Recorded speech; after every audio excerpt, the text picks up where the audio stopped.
नमस्कार, मैं डॉक्टर सुजाता वीरेश। ये आपको कक्षा 12 के अभिज्ञान शकुंतलम के चतुर्थ अंक का ये 13वां श्लोक है, जो आपके लिए कक्षा 12 में तीसरा है ये, क्योंकि आधा आधा बांट दिया गया है। मैं इसको पढ़ती हूँ। देखिए, संकल्पितम प्रथमेव मया त्वार्थे भर्तार आत्मसदृशम सुकृतई गता त्वम आम्रेण संश्रितवती नवमालिके मस्यामहम त्वयि चा संप्रति वीत चिंता। देखिए, इसके कठिन शब्द देख लीजिए पहले। तो आर्थे का मतलब है तुम्हारे लिए, भरतार कहते हैं पति को, आत्म सदृशम अपने अनुरूप, सुकृति माने पुण्यों से, अच्छे कार्यों से, बीत चिंता मतलब चिंता रहित, चिंता का बीत जाना, प्रस्थानम प्रतिपद्यस्व यानी कि प्रस्थान करो। देखिए, ये कण्व ऋषि ने शकुंतला से कहा है प्रस्तुत श्लोक में। पति गृह जाती हुई शकुंतला को तपोवन वियोग से व्याकुल देख करके ऋषि कण्व ने अपने अनुकूल वर लाभ से खुश होकर के कहा है कि बेटी, मेरा पहले ही तुम्हारे ये संकल्प था, लेकिन तुम अपने ही पुण्यों के कारण अपने ही अनुरूप आत्म सदृशम, अपने ही अनुरूप पति को प्राप्त हो गई हो। और इस नवमालिका ने भी आम वृक्ष का आश्रय ले लिया है। आम्रेण संश्रितवती नवमालिके, नवमालिका ने आम का आश्रय ले लिया है।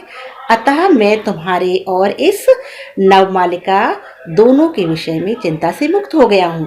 कहने का तात्पर्य है कि ऋषि कर्ण कह रहे हैं कि तुमने भी अपने पूर्ण कर्मों के फलस्वरूप एक अच्छा पति प्राप्त कर लिया है, जिस तरीके से, उसी तरीके से प्राप्त कर लिया है जिस तरीके से ये नवमालिका जो है उसने आम्र का आश्रय ले लिया है। आम्र जो है प्रतीक है, एक तरीके से मान लीजिए आम जो है वो दुष्यंत है, महाराज है, और नवमालिका जो है वो शकुंतला है।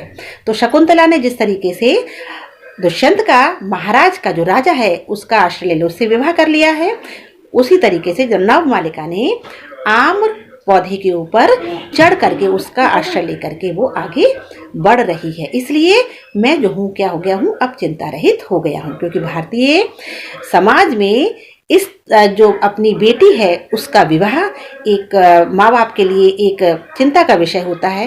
एक कहावत भी है कि गंगा नहा लिए लड़की की शादी करने के बाद ये कहा जाता है कि माँ बाप कहते हैं कि अगर अच्छा वर मिल गया है तो उन्होंने पूर्ण फल के फलस्वरूप बेटी को अच्छे पात्र में दे दिया है, उसका कन्यादान कर दिया है, और अब वो एक तरीके से सारी चिंताओं से रहित हो गए हैं। तो यही कण्व ऋषि भी एक ऋषि होने के बाद भी उन्होंने गृहस्थ वाली बात की है, क्योंकि बेटी का विवाह करा है इसलिए। अगला श्लोक देखिए। अगला श्लोक है 14वां श्लोक है चतुर्थ अंक का, और वैसे आप लोगों का चौथा श्लोक है। यस्तु त्वया व्रण विरूपणाम इंगुदीनाम तैलम न्याशिच्यत मुखे कुश सूचि विद्धे श्यामा कमुष्टिक परिवर्तित को जहाती सोयम ना पुत्र कृतका पदवी मृगस्तई। देखिए, इसके पहले हम कठिन शब्द देख लेते हैं। ये भी कण्व ऋषि द्वारा कहा गया है। कुश सूचि विद्धे मुखे, कुशों के अग्रभाग से घायल मुख में, व्रण माने घाव, इंगुदी नाम तैलम माने इंगुदी का तेल, और पुत्र कृतक माने पुत्र जैसा, पदवी माने मार्ग को, न जहाती माने नहीं छोड़ रहा है। प्रस्तुत श्लोक महाकवि कालिदास विरचित अभिज्ञान शकुंतलम के चतुर्थ अंक से लिया गया है। देखिए, इसमें जो है महर्षि कण्व ने शकुंतला के वस्त्रों से लिपटे हुए मृग छौनी को देखकर करुणापूर्ण स्वर में उसके विषय में शकुंतला को बताया है कि जिसका मुख कुशों के अग्रभाग से क्षत विक्षत हो जाने से खाने में असमर्थ हो गया था, तब तुमने उस घाव पर इंगुदी का तेल लगा करके उसको कोमल कोमल श्यामक धन जो धान होता है, जो एक विशेष प्रकार का धान होता है, उसको मुट्ठी में भर करके अपने हाथों से उसको खिलाया था और उसको पुत्रवत पाला था। वो हिरन का बच्चा शाबक आज तुम्हारे मार्ग को रोक रहा है, आगे बढ़ने से रोक रहा है, छोड़ नहीं रहा है। ये चौथा श्लोक।